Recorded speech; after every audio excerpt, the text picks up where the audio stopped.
Hey, what's up, everybody? Byron Cox here, coming to you with another day of our Read Daily Personal Development Challenge. I believe today we're on day 12, and I've been reading, hopefully you've been reading over the last month. I've been reading a whole bunch of different things, but I'm back here to help you finish up this book, the new Psycho-Cybernetics, and we're going to dig right in where we left off last time on page 39 under the new subheading, So What Exactly is Psycho-Cybernetics? Let's follow along.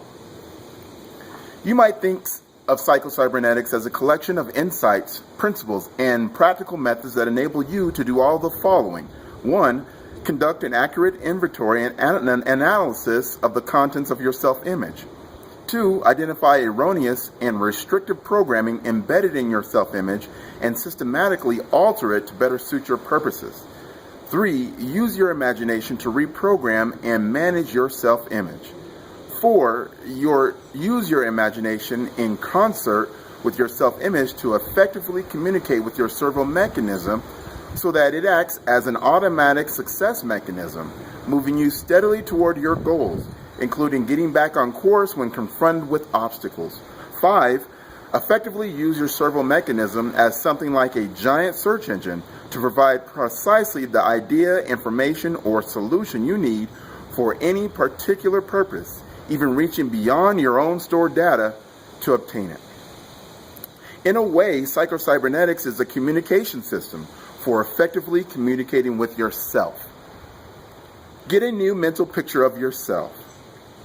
The unhappy, failure-type personality cannot develop a new self-image by pure willpower or by arbitrarily deciding to.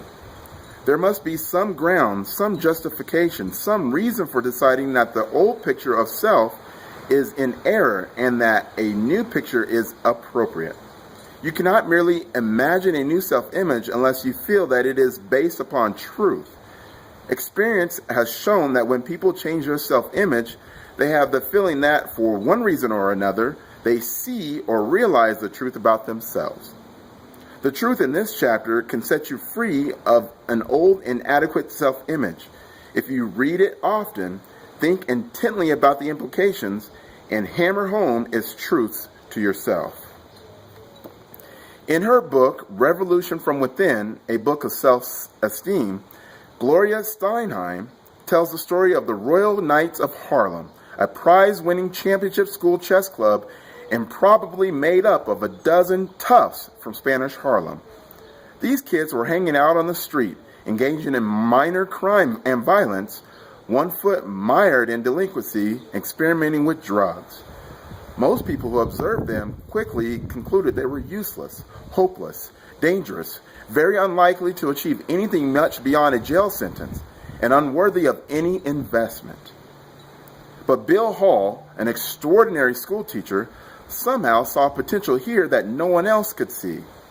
And through the activity of a chess club, he engineered an environment and a series of experiences that changed the way these kids saw themselves.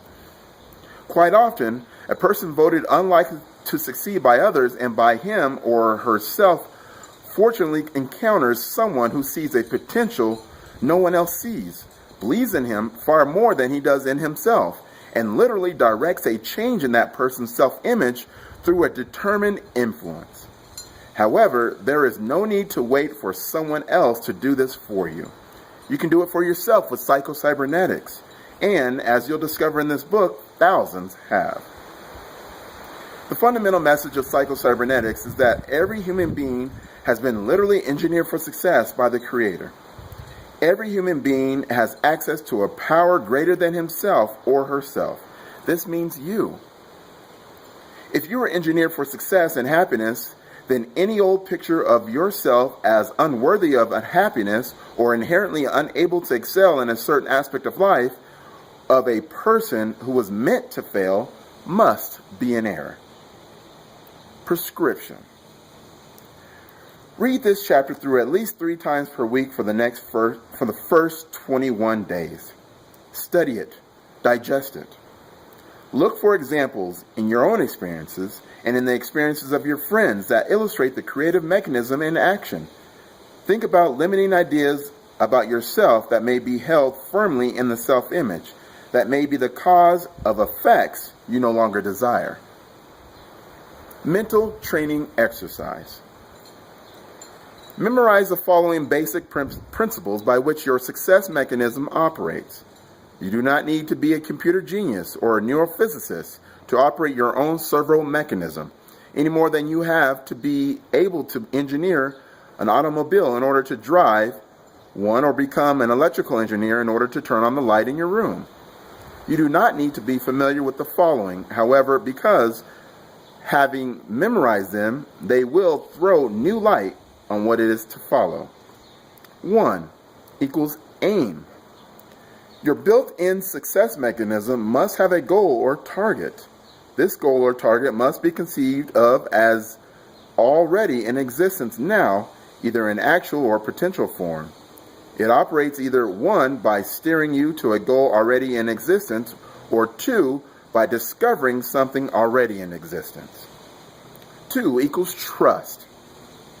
The automatic mechanism is teleological. That is, it operates on or must be oriented to end results, goals. Do not be discouraged because the means may not be apparent.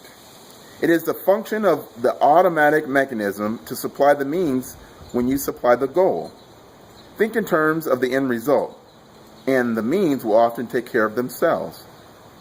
3 equals relax. Do not be afraid of making mistakes or of temporary failures. All servo mechanisms achieve a goal by negative feedback or by going forward, making mistakes, and immediately correcting course. Automatic course correction is one of the many benefits of Psycho-Cybernetics. 4 equals learn.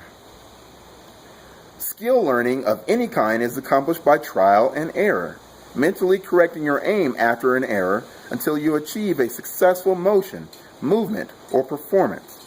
After that, further learning and continued success are accomplished by forgetting the past errors and remembering the successful response so that it can be imitated. 5 equals do. You must learn to trust your creative mechanism to do its work and not jam it by becoming too concerned or too anxious as to whether it will work or not, or by attempting to force it by too much conscious effort. You must let it work rather than make it work. This trust is necessary because your creative mechanism operates below the level of consciousness, and you cannot know what is going on beneath the surface. Moreover, its nature is to operate spontaneously according to the present need. Therefore, you have no guarantees in advance. It comes into operation as you act and as you place a demand on it by your actions. You must not wait to act until you have proof. You must act as if it is there and it will come through. Do the thing and you will have the power, said Emerson. With all this in mind, select a target, whether that is a thinner, healthier you, a more confident, persuasive you, a you freed of constant worry, a sales professional free of procrastination who begins each day with an organized to-do list and ends each day with it completed, or a golfer who hits perfectly straight drives. Devote just 10 or 15 minutes every day to taking that mental picture from a vague idea to a good sketch to a finely detailed, fully fleshed out and colored vision that occurs to you exactly the same way whenever called upon. If it helps you to write out descriptions or to draw illustrations on paper or to collect relevant pictures from magazines, do so. Just stick to 10 or 15-minute sessions. When you close your eyes to the outer world and open them only to this picture's continuing development.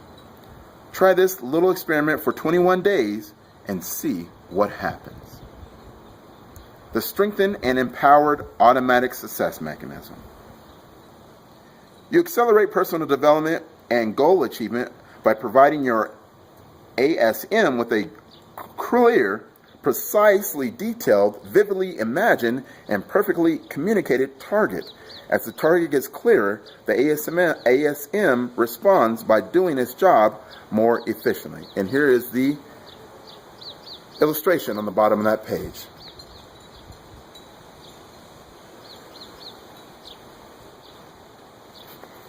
That's going to end today's session. We'll pick up on chapter 3 on page 49 next time. I wish you all the best. Take care.